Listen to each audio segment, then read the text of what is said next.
Drinks, which is a monthly social event and meet and greet in Horizons Restaurant up in Philadelphia. Meets once a month. And he also is the owner of a website and blog called Eating Consciously with a podcast.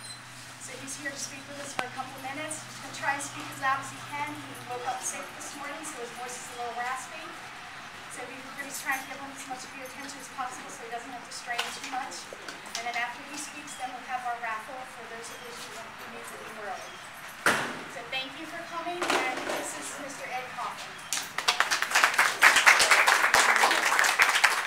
All right, first of all, I'd like to thank Joan and I'd like to thank Paul for organizing this event, because I know from experience it's not easy to put on an event like this, and there's a lot of time and effort involved, so I think we should all give them a round of applause. And second of all, just bear with me. I did wake up, I'm a little bit sick today, so just bear with me and stay away from me. I wanted to thank all of you guys for coming out today, because without you being out here, you know, the animals really don't have a voice, and, you know, we need to spread the word about great organizations like Farm Sanctuary. I've actually got a chance to visit Farm Sanctuary about 3 weeks ago. I stayed up in one of the cottages up there, and, you know, it was such an exhilarating experience to actually be with the animals and, you know that they had lived this horrific life, but to be there and see them being able to live out the rest of their life in peace and, you know, freedom from manipulation by our human species.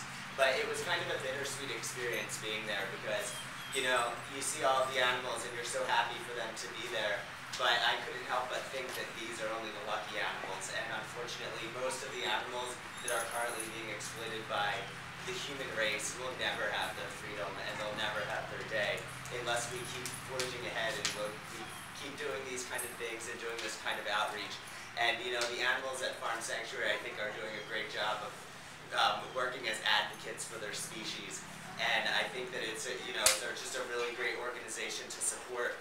And, you know, we have to keep in mind that when we do events like this, you know, it really does make a difference. But we also all get to go home at the end of the day, and we all get to watch dinner or eat dinner and watch TV and read books and go online.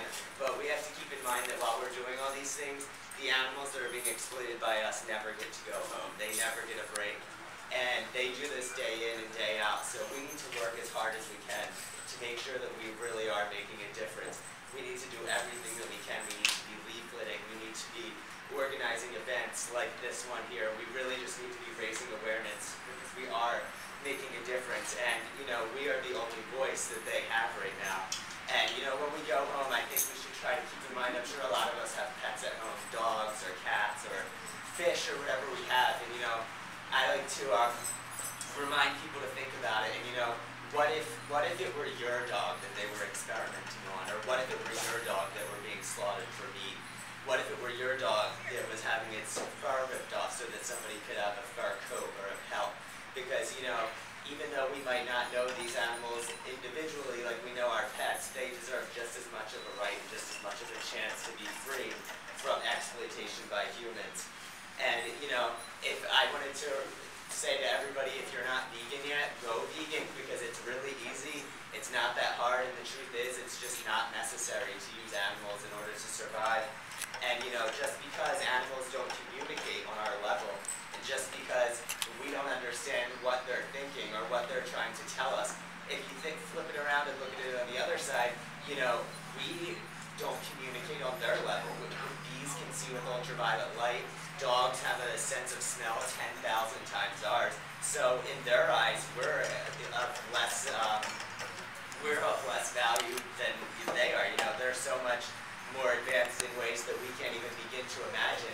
So if we don't even understand why they're here, I don't know how we can say that we're somehow superior to them just because they don't communicate on our level. And I think that, you know, they deserve just as much of a right to share this earth with us as, you know, we deserve to be here. We know all humans deserve to be free from harm, and humans deserve to have clothing and shelter. And I think as a global community, we all recognize this. But I also think as a global community, we're very ignorant when it comes to animals, and we don't extend those rights to animals. When we talk about animal rights, we're not talking about animals going to the voting booths and having a chance to vote for the president. We're talking about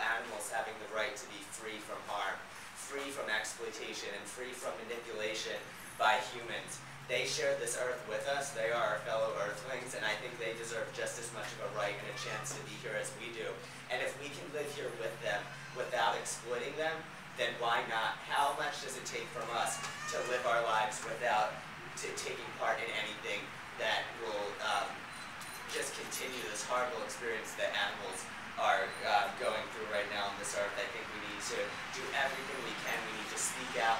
We need to be the voice for the animals that can't communicate to our species, because we are the only ones that can communicate to our fellow humankind, our fellow species. So it's really up to us to make a difference, and it's really up to us to end this. And you know, I think we will end it, and I think it's going to happen sooner than we think. If you look around 10 years ago, nobody knew what vegan was.